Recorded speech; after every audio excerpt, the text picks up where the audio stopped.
النهاردة بقى هنعمل الليمون المعصفر في البيت وهتاكلوه في خلال اسبوع واحد بس، وهتاكلوا احلى وانضف ليمون عملتوه. هننقي بقى كده الليمونة الصفرا، نحاول نبعد عن الليمون الاخضر، وننقي كده اللي قشرتها تكون ناعمة من بره. هبتدي بقى اغسل الليمون كويس واحطه في مصفى، وتحت المصفى دي انا حاطه طبق وهقول لكم في الفيديو انا حطيته ليه. هبتدي بقى اقطع كده الليمون بالسكين على شكل حرف زائد، وهكرر نفس الخطوات في الليمون الباقي اللي معايا. بعد ما خلصت كده انا حطيت تحت المصفى طبق زي ما قلت لكم. طبعا العصاره اللي بتنزل من الليمون انا هستخدمها في الفيديو برضو. شوفوا الخطوات انا عملت فيها ايه.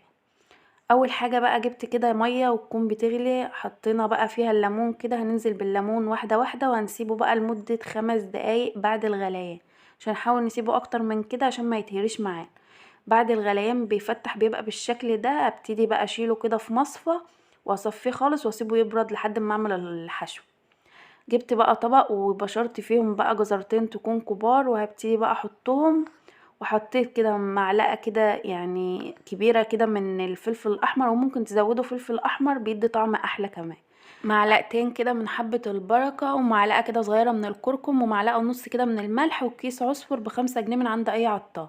فنجان كده صغير من الزيت حطيت نصه، وهستخدم نصه في باقي الخطوات. هقلب بقى الحشوة كلها كده مع بعض لحد ما تتجانس. وجبت بقى الليمون كده معانا وهبتدي احشيه بالطريقة ديت. استخدمت بقى هنا المعلقة وحشيته. طبعا الليمون بيكون بارد معانا تماما برضو زي ما قلت لكم. وهبتدي احشيه واكمل بقية الليمون. وبعد كده ما خلصت الليمون بقى معايا هركنه كده على جنب. وجبت بقى مية الليمون، طبعا بعد ما بردت خدت منها 3 كوبايات.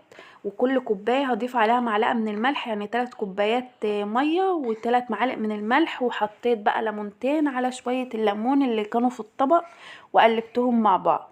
جبت بقى البرطمان وعقمته كويس وضفت بقى الليمون فيه كده بالشكل ده. وهبتدي بقى احط شوية من الخلطة. وابتديت بقى جبت قرون كده من الفلفل حطيتهم في الجوانب، هي بتبقى قرون فلفل حامي.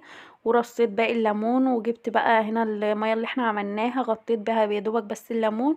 وشوية كده من الزيت وقشر الليمون اللي كان عصرناه حطيته من فوق.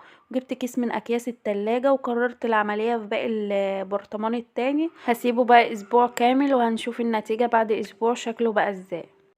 بعد بقى اسبوع جبت برطمانات بقى المخلل كده وبدأت افتحها كده واتصدمت من النتيجة. طبعا الريحة طلعت تحفة وجميلة غير المتوقع بصراحة، انا اول مرة اعمله.